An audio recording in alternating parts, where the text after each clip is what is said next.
we're looking at AI as a tool to evaluate the current behavior to determine where the threat actor is going to be next and the time after that. And I'm standing on this land called the Liberty Island. And it's like freedom all over the place. That was like an emotional moment for me. Any situation where I needed extra resources, I called my friend Al, and he was there with me, especially during those tough times. And that's why you're my lifetime friend.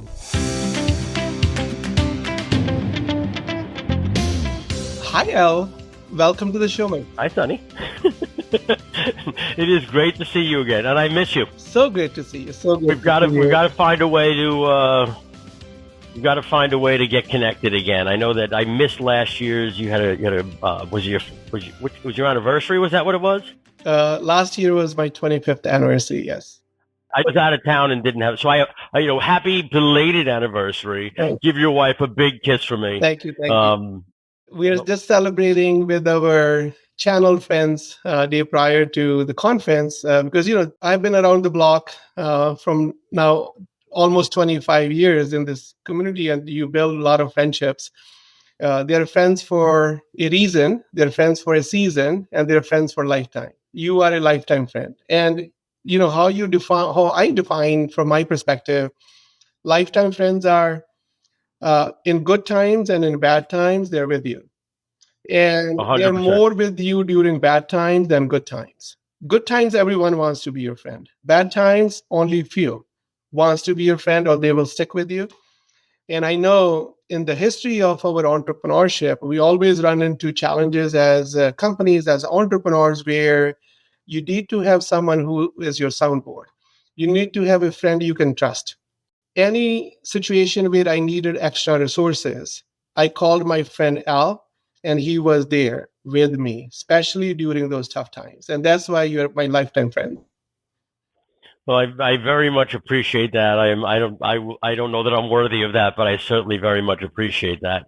Let me say an early happy birthday, and I couldn't think of a more appropriate representation of what our country's birth means than your birthday being on it. You are literally the personification of the American dream. No, thanks. You were destined for your success. Let's just put it that way. Thank you for those kind words. And I always share with people is I think it was all made up even before I was born, that American dream, and I just probably landed at a different place on July 4th, and then I had to come to a place where July 4th means something bigger, where life freedoms come, and just because this is a symbol. And I think we both celebrated one of our Build It at Statue of Liberty, and I was in tears, Al, when I'm standing underneath the American flag when we were having the party after conference. Yes. Evening party. And on the right side, I have Statue of Liberty, which is a symbol of freedom. On the left side, I had Freedom Towers, and I'm standing on this land called the Liberty Island. And it's like freedom all over the place. And that was like an emotional moment for me, that, that how blessed, how lucky I am to be in this country where no matter where you come from, who you are, if you're willing to pay your dues, if you're willing to work hard, you're willing to have the right mindsets and really show up to add value to people, that if there's one country on this earth where you can create all those life freedoms that a human being wants to live a fulfilled life, this is the country.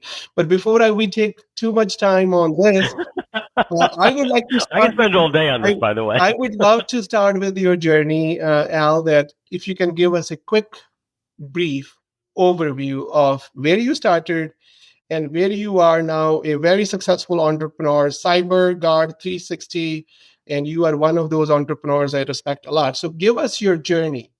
So I'll be very brief because it's not that entertaining.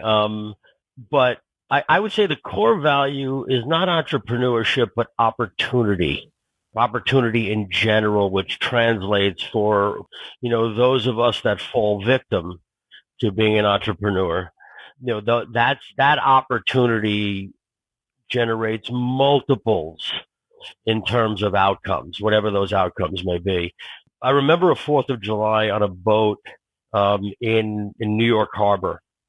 In fact, my mother had bought a gift for the family that we would get on a boat and go up to the Statue of Liberty to watch the fireworks go off. And I'm standing there, and there must have been 100 people on this boat, and just watching that, I couldn't control myself, and I just like burst out like in an expletive how much I love this country. It just hit home how much we have here, and we'd have it nowhere else. And I would say that moment, I said, I've got to do something. And I started my first business not shortly thereafter. I really started my first business when I was in my like 12 or 13. Oh, But, wow. that was, I was given a small allowance, which was enough to buy a snack at lunch at school. And if I wanted money to buy a game or whatever, and I didn't want to wait till Christmas, I had to get a job. So I started my first business shortly after that experience in New York Harbor, and I just never looked back. I mean, CyberGuard is my sixth enterprise. Entrepreneurs have a disease, and it's a disease that we have no control over. And so that disease just continues to drive me to find opportunities to make something better. And that marriage of opportunity and runway, you have to decide on where to invest your time, because you don't have much time. We have a responsibility to fix what we can in the time frame we can, and make sure that those we care about are taken care of simultaneously. Yeah. So Yeah. And Al, so I mean, there's just so much learning that happens as an entrepreneur because, you like what I believe entrepreneurship, to your point, is that opportunity, right? So where world see that as a danger and entrepreneurs see that as an opportunity, and you have the courage to take action, to solve a problem, to create value for the world. That's entrepreneurship. And in simple words, is taking resources from value X to value Y, and along that journey, creating value for the world. But my next question is like, what is the biggest blind spot in the context of MSP space? What do you think MSP still miss even today? So that's a really good question. It actually ties in well to what you were just saying. Like, because I look at the world that as, like you said, right? We see opportunities and we do something with it. But problems are opportunities in disguise. That's all any problem ever is. When MSP sees a problem, most of them don't see it as an opportunity in disguise, right? So they see a problem that needs to be fixed. And so they tend to fix the problem by throwing a tool at it, if you would, right? So they see a problem, they grab a tool, they fix it. And they may fix the problem, but they don't understand the underlying source of that problem, the nature of the problem. The biggest blind spot for most MSPs is that they're still so focused on solving for the problem, and they're not seeing the opportunities that the problem are really creating for them.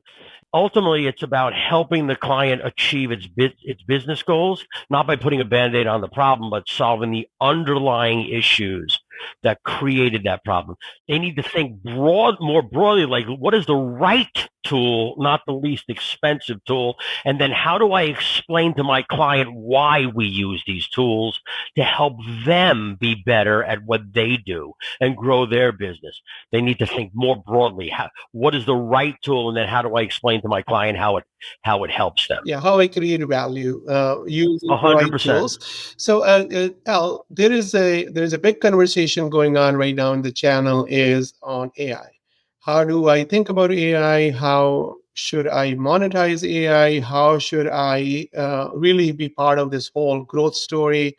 Because AI era is here. AI is here, and it's just about how you think, how you adopt, how you help your customers. And now you are in the cybersecurity space. So how are you thinking about AI in the context of cybersecurity? Because it will be a tool that can be leveraged by hackers and bad actors out there as well. So in the context of cybersecurity and AI, what are you thinking? there's a huge conversation going on about AI. And the first thing I would tell every MSP is to don't listen to vendors about what they're doing with AI, because vendors are giving you the exact wrong information for your business and your client's business. That's not to say that what they're doing is wrong. It's just vendors think in terms of the mindset of the vendor. So what do I mean by that? As everybody knows, I also own an MSP, right? And so I get all the same propaganda from vendors, including CyberGuard, that every vendor is telling you that AI is here to make your job more efficient and to make your job better, and you can scale cheaper by using AI to do automation, effectively replacing the most expensive element of your business, which is human resources and your people, right? I mean, you can grow your business with AI by being more efficient, using AI to replace the human power that is currently needed to do certain things. And I'm not saying that that's a wrong approach to AI, but it is the wrong way to be thinking about AI necessarily so, because AI is like I said earlier relative to the blind spot, it's an enabler. And so if you're marrying the first question with this question, how do you leverage AI to make your client's business more effective and efficient and secure, bringing it back to cybersecurity, right? And so the real question is, and the way I think about it, and what we're in fact doing at CyberGuard today, currently in lab, and that we plan to bring to market later this year, next year, is I'm not just looking at the threat landscape today, but using it as a predictor of where this bad actor is going to be in a microsecond from now. That's what we're doing. We're looking at AI as a tool to evaluate the current behavior to determine where the threat actor is going to be next and the time after that, and doing this in real time. That's the way I look at AI. AI could effectively remove the bad actors from our discussion entirely in the not too distant future. At the same time, realizing that the bad actors are using AI to figure out every which way. And so you're going to have AI talking to AI to try to outrun each other. It's interesting. But that's the way I look at AI. AI is a huge, I mean, it is a godsend in more ways than one. Yeah. And it's a brand new frontier that most MSPs and most vendors have not gotten their arms around as how to monetize it by providing a real value proposition. I don't mean monetizing it to take advantage of it, which some are. Yeah. So there are a lot of opportunities with AI where we can make things better, faster, and more efficient. Example could be identifying threat faster. But the real value that you're more focused on is predict to protect. Predictive analytics, predictive analysis, predictive, like being proactive to really, get that head start. That's exactly it. Yeah, It's predict to prevent. That's exactly it. I mean, predict to prevent, predict to, yeah. So overall, you protect, but you are kind of forward thinking, and you have the tools to do that. Now, if there is one actionable advice that you have for MSPs, what is that? Like what they should start thinking about, start implementing when it comes to the future of this world? if I had to come up with one thing that MSPs have to be thinking about, they should be putting themselves in their clients. I realize that MSPs have a lot of clients, right? But you've sort of got like a profile or an avatar of your ideal client. Put themselves in that position. What are the pain points in that position that an MSP is uniquely designed to solve for? Weird as this is going to sound, I love compliance.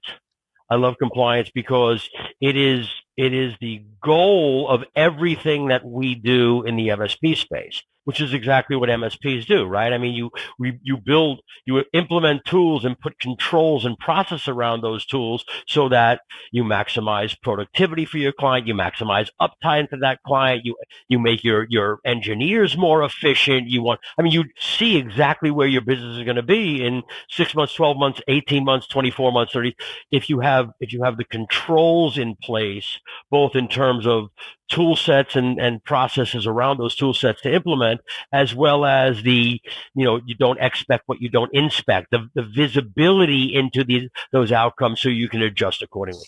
And so it's CyberGuard's MSPs, our stellar MSPs are successful is because they are putting themselves in their client's shoes and saying, what is it that's expected of them in the industry by regulators, by their vendors, etc., and how can we help them be a better steward of that so that they're not, and then they implement that and they're wildly successful. So that's what, if there's a takeaway to be had, put themselves in the client's shoes and then optimize their processes and tool sets around how they can help their clients best achieve that. Got it. So in a secure fashion.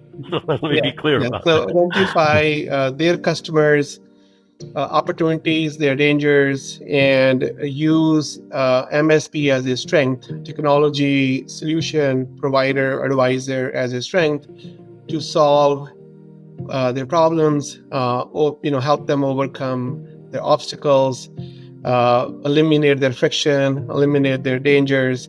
That's where the opportunity is. And Al, thank you so much for coming to my show, my friend. I truly, truly appreciate you. Absolutely, my pleasure. Thanks for having me. Thank you for watching Sunny's Silver Linings. Don't forget to like, share, and subscribe. See you next time.